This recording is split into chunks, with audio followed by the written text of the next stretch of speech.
Praise the lord అండి. అందరికీ వందనాలు ప్రభు పేరిట. నీతివంతుని జ్ఞాపకం చేసుకొనుట ఆశీర్వాదకరమగును.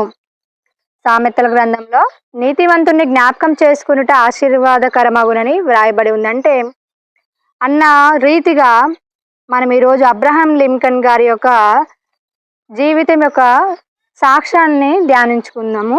అబ్రహాం లింకన్ గారు మరి తన జీవిత ప్రయాణంలో తను చిన్న వయసులోనే తన యొక్క తల్లిని కోల్పోవడం, తర్వాతకి తన ఆరోగ్య పరిస్థితి సహకరించకపోవడం, తన భార్యని కూడా కోల్పోవడము, తన జీవితంలో వరుస ఓటములు, మరి ఒక ఓటమి తర్వాత మరొక ఓటమి, ఒక అపజయం తర్వాత మరొక అపజయము, ఎన్నో చిన్నతనం నుంచి చెప్పులు కుట్టే స్థితి నుంచి అబ్రహాం లింకన్ గారు ఎన్నో అవమానాలను ఎదుర్కొంటూ, ఎన్నో పోరాటాలను ఆటుపోట్లను ఎదుర్కొంటూ అబ్రహాం లింకన్ గారు తన జీవిత ప్రయాణం సాగించేవారు.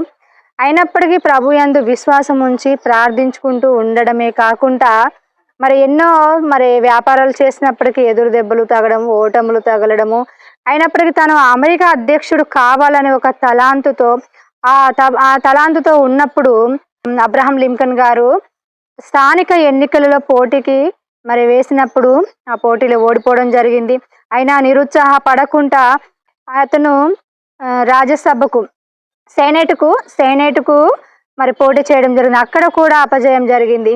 అలా ఎన్నికల్లో రాజకీయంలో కూడా ఓటమి చెందడము, వ్యాపారంలో తన యొక్క పనులలో ఓటమి చెందడము, అన్ని విషయంలో ఎదురు దెబ్బలు ఓటములతోనే తన జీవిత ప్రయాణం సాగినప్పటికీ నిరుత్సాహం చెందకుండా కృంగిపోకుండా ఏం చేశారంటే మళ్ళీ చివరిగా అమెరికా యొక్క అధ్యక్షుడు పదవికి పోటీ చేయడమే కాకుండా అధ్యక్ష పదవిలో అఖండ విజయాన్ని సాధించడం జరిగింది. అంటే తన జీవిత ప్రయాణం అంతా ఎక్కడ కూడా విజయం అనేది లేదు, ఎక్కడ కూడా అపజయమే, ఓటములే అన్ని.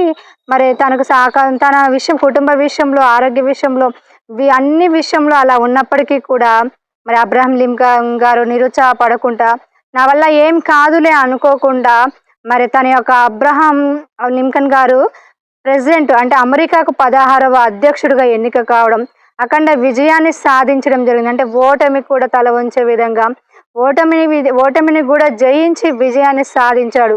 చరిత్రలో అతని అమెరికా యొక్క అధ్యక్షుడైన అబ్రహాం లింకన్ గారు ఆ యోధుడి యొక్క జీవిత చరిత్ర మన పాఠాల్లో కూడా లిఖించబడి ఉంది. అంటే వాక్యం చూస్తున్న దేవుడి బిడ్డలు ఎవరైనా మీ జీవితంలో కూడా వరుస ఓటముల చేత, అపజయాల చేత 1 సంవత్సరం 2 సంవత్సరాలు కాదు 30 సంవత్సరాలు అపజయాన్ని ఎదురు చూసిన ఆ వ్యక్తి, ఆ విశ్వాసి విజయాన్ని దేవుడు కృప ద్వారా పొందుకున్నాడు. అలాగే నీవు కూడా వరుస ఓటములు, అపజయాలు, ఎదురు దెబ్బలు, అవమానాల చేత జీవితంలో సంవత్సరాల కొద్దీ ఏమీ సాధించుకుంటా నీ జీవితం సాగిపోయినప్పటికీ నీవు దేవుని యందు విశ్వసించి, నిరీక్షించి ప్రయత్నించినప్పుడు దేవుడు నీ జీవితంలో కూడా ఒక గొప్ప విజయాన్ని దేవుడు ఇవ్వగలుగుతాడు. గొప్ప విజయాన్ని నువ్వు సాధించగలుగుతావు. అబ్రహాం లింకన్ గారి యొక్క జీవిత చరిత్ర ద్వారా మనం ఎన్నో నేర్చుకోవాలి.